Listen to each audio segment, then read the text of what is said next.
巴菲特說，投資最重要的不是智商。你猜他說最重要的是什麼？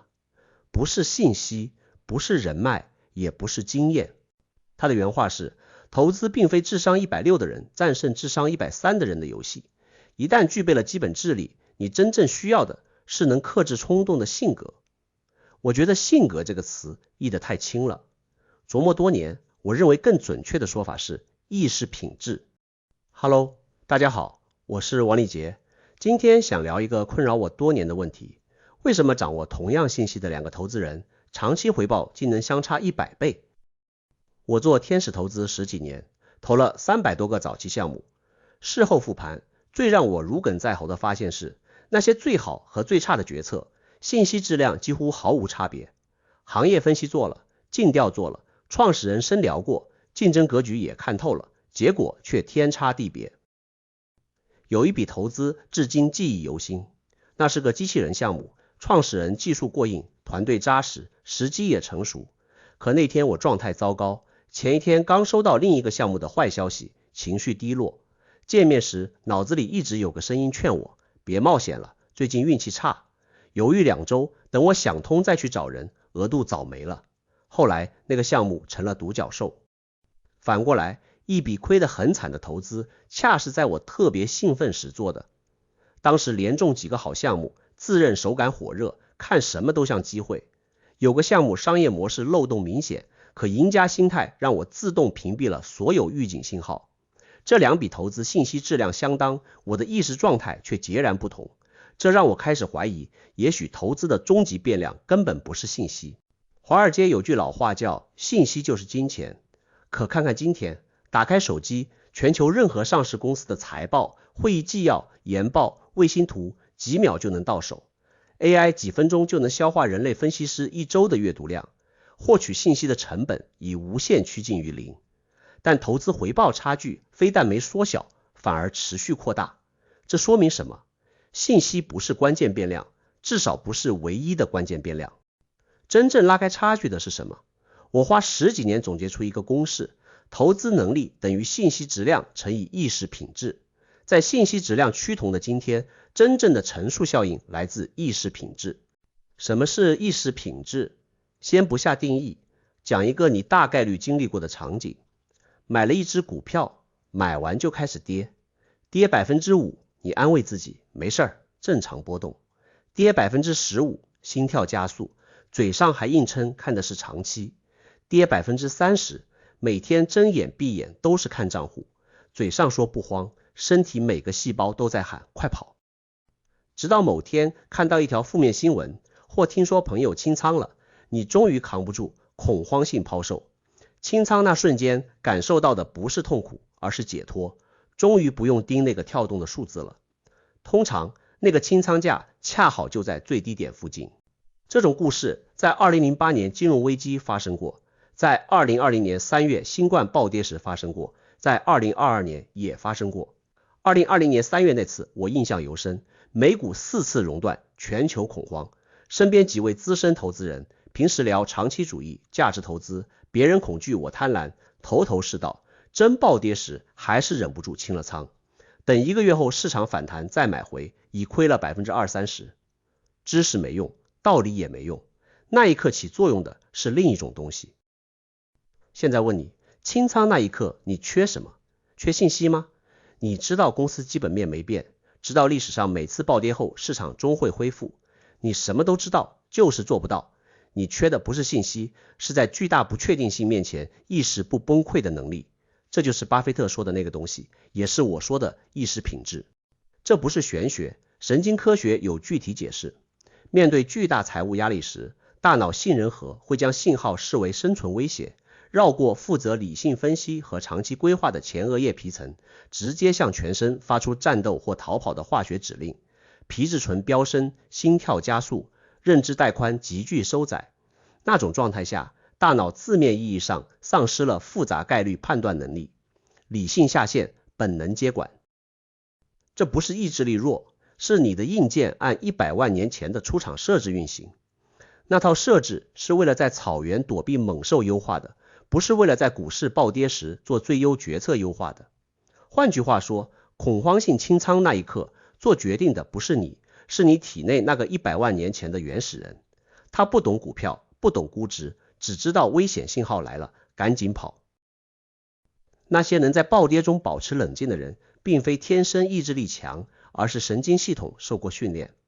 哈佛和麻省總醫院的研究團隊發現，長期冥想者的前額葉皮層明顯更厚，前額葉和杏仁核之間的功能連接更強。這意味着壓力來襲時，理性系統不會被完全劫持，恐懼依然在，卻不再擁有獨裁權力。你能在恐懼存在的同時，依然調動分析能力。怎麼訓練？答案可能讓你意外。橋水基金創始人雷達利歐管理過全球最大的對沖基金，他從1968年開始練習超覺冥想，堅持近60年。他說，冥想是一生中做過最重要的事，沒有之一。他在原則裡寫道，冥想給了他一種能力，讓他能站在更高視角觀察自己的情緒和想法，而非被其淹沒。想想這意味着什麼？一個曾掌管上千億美元的人，面對的壓力和不確定性是普通人的成千上萬倍。他說，應對這一切最重要的工具，不是更好的交易模型，不是更快的數據，而是冥想。喬布斯年輕時修習曹洞宗禪法，他的禪修老師乙川弘文是從日本赴美的一位禪師。喬布斯甚至認真考慮過出家，但乙川弘文勸他留在世俗，在創造中修行。喬布斯後來的產品哲學，那種減到極致只剩本質的追求，與禪宗心法同構。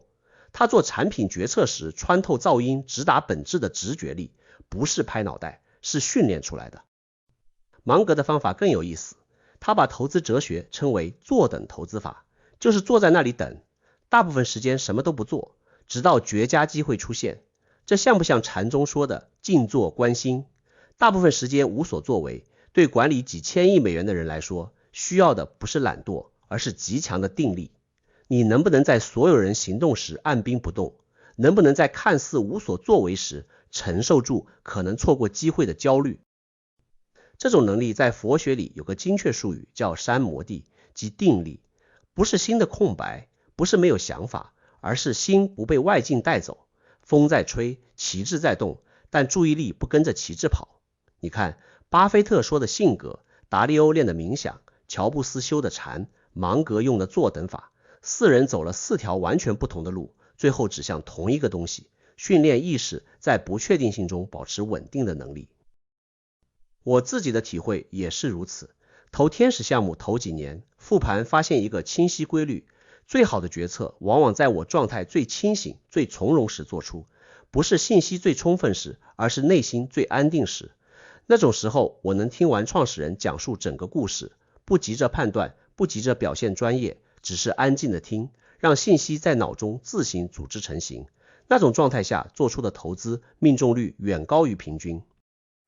而最差的決策幾乎都有共同特徵，要麼被焦慮驅動，覺得別人都在投這個賽道，再不出手就來不及了；要麼被興奮驅動，某個項目數據太漂亮，多巴胺上頭，恨不得當場簽合同。焦慮和興奮看似完全不同，卻有一個共同點，都讓前額葉皮層下線了。後來我開始每天花20分鐘做正念練習，不是為了成佛，只是為了訓練一種能力，在情緒升起時能看到它，標記它，而非被它牽着走。大概半年後，我注意到一個變化，不是變聰明了，也不是能預測市场了，而是做決策時那個空間變大了，在刺激和反應之間多了一個停頓。舉個具體例子，有一次我持倉的一只股票盤後突然大跌，財報不及預期，第一反應還是老樣子，心跳加速，手心出汗，腦中閃過畫面，明天開盤趕緊賣。但跟以前不同的是，我能看到這個反應正在發生。我跟自己說，等一下，這是杏仁核在說話，不是前額葉在說話。然後關掉手機，洗了個澡。第二天早上重看數據，發現財報裡雖有一個數字低於預期，核心業務增長趨勢卻沒變。我沒賣。2個月後，那只股票創了新高。那個停頓可能只有0點幾秒，但就在那0點幾秒裡，你可以多問自己一句：我現在做這個決定是基於分析還是基於情緒？有句話說得好，在刺激與反應之間有一個空間，那個空間裡藏着我們選擇回應方式的自由。這句話被廣泛引用多年，出處已不可考，但那個空間並非天生就在那裡，而是訓練出來的。冥想做的事，本質上就是把那個空間一點點撐大。現在說一個也許更根本的問題，為什麼我說意識品質在今天比歷史上任何時期都更重要？因為 AI 正在消滅信息差。過去頂級投資人的護城河很大一部分來自信息不對稱。你認識更多人，能拿到別人拿不到的數据，有更快的信息通道。但今天一個大學生用 AI 工具1小時就能生成一份質量不亞於專業分析師的研報，信息壁壘正在坍塌。當所有人都能拿到差不多的信息時，競爭維度就發生了轉移，從信息獲取轉向信息處理。而信息處理的瓶頸不在算力，那是 AI 的強項。瓶頸在於，當信息告訴你一件不想聽的事時，你能不能真聽進去？當數據顯示該賣掉你最愛的股票時，你能不被沉沒成本和禀赋效應綁架？當市場給出反直觉信號時，你能不讓確認偏誤將其過濾？這些能力 AI 幫不了你，因為最終按下買賣按鈕的是你，決定倉位大小的是你，凌晨3點輾轉反側想着要不要止損的也是你。 AI 可以給你完美分析，卻不能替你承受不確定性。而投資本質上就是在不確定性中做決策的遊戲。你的意識品質決定了你能承受多大不確定性而不崩潰。這就是 AI 無法替代的終極壁壘。我不是說每個人都該打坐或學禪，冥想只是訓練意識品質的方法之一。有人通過長跑獲得類似效果，有人通過寫日記復盤，有人通過與心理諮詢師定期對話。關鍵不在於具體方法，而在於你是否在有意識地訓練那種在刺激和反應之間創造空間的能力。這裡想特別說一點，很多人聽到這兒可能會想，道理都懂，就是做不到。請注意，做不到本身不是問題，知道自己做不到才是改變的起點。怕就怕根本沒意識到自己做不到。你以為在做理性決策，其實杏仁核已經替你做了。覺察到自己正被情緒劫持，這本身就是意識品質的第一步。你不需要馬上變成心如止水的人，只需在下一次做投資決定前多停3秒，問自己一句：此刻推動我按下按鈕的到底是什麼？如果你每天花大量時間研究 K 線、財報、宏觀數據，卻從未花哪怕10分鐘覺察自己的內在反應模式，那你在投資上的努力就像一個人拼命升級軟件，卻從不檢查硬件是否過熱，總有一天硬件會在最關鍵的時刻死機。這裡有個很有意思的悖論，越試圖用意志力壓制情緒，情緒反彈越猛烈，告訴自己不要慌，結果越來越慌。因為壓制本身就是對抗，對抗會消耗認知資源，讓你更快崩潰。真正有效的不是壓制，是覺察。你不需要讓恐懼消失，只需看到恐懼在那裡，然後選擇不跟着它走。這兩件事聽起来差不多，做起來完全是兩回事。